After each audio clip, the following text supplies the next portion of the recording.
Hello and welcome to StudyIQ. In this lecture, let us discuss about the data released by the EPFO, Employees Provident Fund Organization, and let us also see what is the controversy associated with the data. So let us start. EPFO.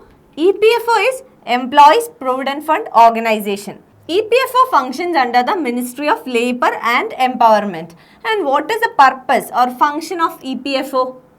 The EPFO or the Employees Provident Fund Organization oversees the EPF accounts. What is an EPF account? It is the Employee Provident Fund account. So what is Employee Provident Fund? Provident funds are deducted every month from the salary of working people. So in India, if an employer employs more than 20 workers in his firm, it is compulsory for the employer to provide provident fund or open provident fund accounts of the employees. So this is one classification of formal and informal sector of the Indian economy. This you should keep in mind. So if the employer provides provident fund facility to its employees, it means that those employees are in the formal sector of the economy or formal working sector. They are in the organized sector. So how does this work? So every month the employer deducts a particular amount from the salary of the worker and keeps it in the Employees Provident Fund account. And you should also remember that the EPF contribution, that is the Employee Provident Fund contributions, are shared equally by the employer as well as by the employee. So here we have seen three important things regarding the EPF or Employees Provident Fund. First thing, it is mandatory for employers who employ more than 20 workers. So if the number of workers in a firm is more than 20, the employer has to open provident fund accounts for its employees. Secondly, the contribution is shared contribution, shared by employees as well as by the employers. Another thing is that if an employee has the facility of provident fund accounts, they are classified or categorized under the formal sector or organized sector of an economy. So these are the things you should remember about the provident fund accounts. So what is the issue now? Recently, EPFO payroll data was released. So it gives data about the addition of number of employees every year. So this data said that there was a net addition of 3.11 million workers during September to February. So the released data said that there was a net addition of employees. So it means that there was number of job creations in the economy or the employment rate was high. So this data was against the jobless growth concept in the economy. What is meant by jobless growth? Jobless growth in the economy means that the proportion of increase in the employment rate is not equal to the proportion of growth, which means, for example, if in an economy there is 1% growth in the GDP in an year, let us assume. So 1% of increase in GDP means that it should also provide so much percentage or to the proportion of the growth in terms of GDP to the employment as well, or growth in the employment rate as well. So if there is growth in the economy, the employment generation in the economy should also match with the proportion of growth. So if that does not happen, we call it as jobless growth, which means that the growth in an economy could not provide job or employment in the economy. So India was suffering from the problem of jobless growth for many years. And once this data on the payroll was released by the EPFO, the jobless growth question came up. So according to the data, almost 3.11 million jobs were created, or net addition of 3.11 million workers were there during September to February. So that was one issue. So after the release of this data, International Growth Center's India Director and former Chief Statistician of India, Prelims made a comment. What was the comment? He said that the appropriate way to measure job is from employer's side. What does this mean?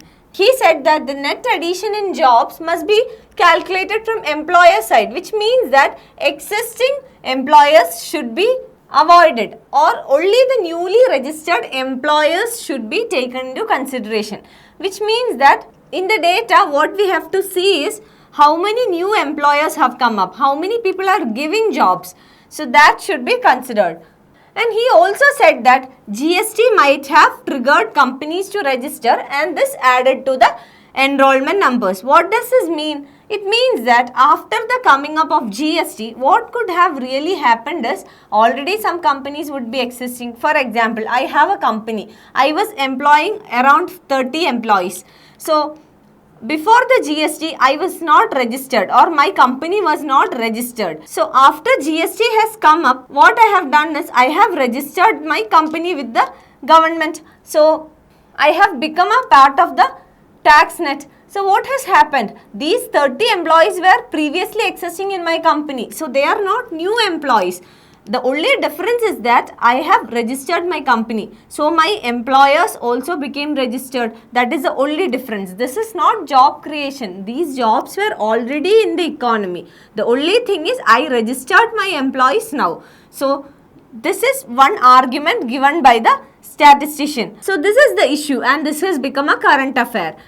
So let us see what is the controversy. So we said that around 3.1 million jobs were created according to the data, or there was a net addition. The data did not say that created, the word as such created is not used. The data says net addition to jobs.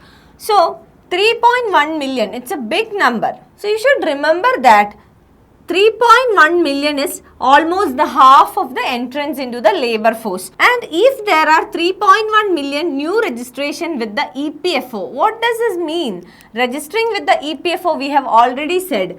Third one criteria is it becomes a part of the formal employment or formal sector. So once an employee is registered under the EPF, that is Employee Provident Fund account, he or she becomes a part of the formal sector of the economy, or he becomes a part of the organized sector of the economy. So coming back to the controversy, it says that 3.1 million new additions were made. So it simply says that 3.1 million people were recruited into the formal sector of the economy. And you should remember that 3.1 is a big number and this is about half of the total entrances into the labor force. So according to the payroll data, and even if we consider this payroll data true, half of the total workforce have entered into the formal sector. But what is the real controversy here? This data, that is the payroll data, itself suggests that only 15% are in the formal sector. So how can this happen? The data says that only 15% of the working population are in the formal sector. But the data also says 3.1 million new additions were made, which means half of the workforce is in the formal sector, because opening a EPF account is considered to be criteria for formality of employment. So this is a controversy in itself, or the data itself contravenes. Now let us see what is it in regards with the GST rollout. So GST rollout. So after the GST was rolled out, it forced the companies to register, and this registration gave a stress on the companies whether there will be a check on the employment by the companies. So what happened? The existing workers are now being registered under the EPF. So if a company has more than 20 employees, it is mandatory for the company to register their employees with the Employment Provident Fund. So earlier, before the GST, there was no checks and balances. So now there are checks on the company, and the company is compelled to register with the GST. So it has to register its employees with the Employees Provident Fund also. So here you must understand that it is not creating new jobs. It is only registering the already existing workers. It is not at all creating new jobs.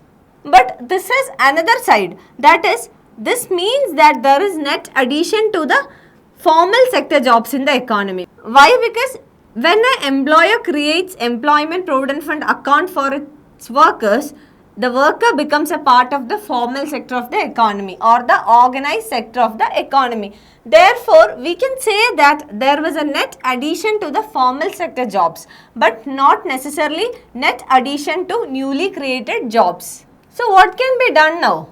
In order to arrive at proper data, what can we do? First of all, you must understand that it is easy to come up with the relevant data. Why? Because this is by the employer. So what the EPFO can do? or the Employees Provident Fund Organization, what they can do is, they can take this year's and last year's record as well. And out of the employees that existed last year, they can deduct the new employers. So this will give new employers list, and accordingly they can make the data. Another thing what can be done is to link the Employees Provident Fund accounts with the Aadhaar. So here the problem is that it is the responsibility of the employer to register the worker. So what happens? Let us suppose that a person A, he is a worker with a company. So A, he is a worker and he is working for the company XYZ. XYZ is the company. So now he decided that he is quitting job from XYZ and now he joined a new company, that is PQR. Let us suppose PQR. So he might be already registered with XYZ. Okay. So the company XYZ might have already registered A with the EPFO and he might be having one account, Employees Provident Fund account. Now he is working with PQR, and what is the problem here?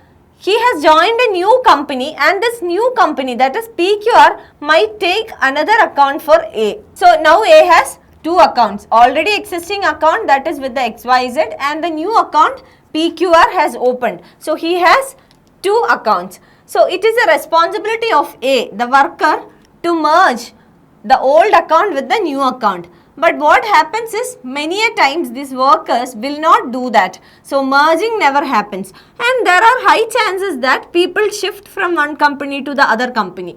And as people shift from one company to other company, what happens? This workers or the employees has many accounts, many EPF accounts. So this will add on to the number of EPF accounts and this will affect the data also. It will give wrong data. So when EPFO releases the payroll, this multiple accounts are added and this can provide wrong data. So what is the solution? The solution is to link the EPF accounts with Aadhaar. So now it is mandatory to link with Aadhaar, but what is the case with old accounts? It may not be registered with the Aadhaar. So linking with Aadhaar can avoid duplication or multiplication of accounts by the workers. So this will help in giving more reliable data. Also linking with Aadhaar will increase the credibility of the EPFO accounts.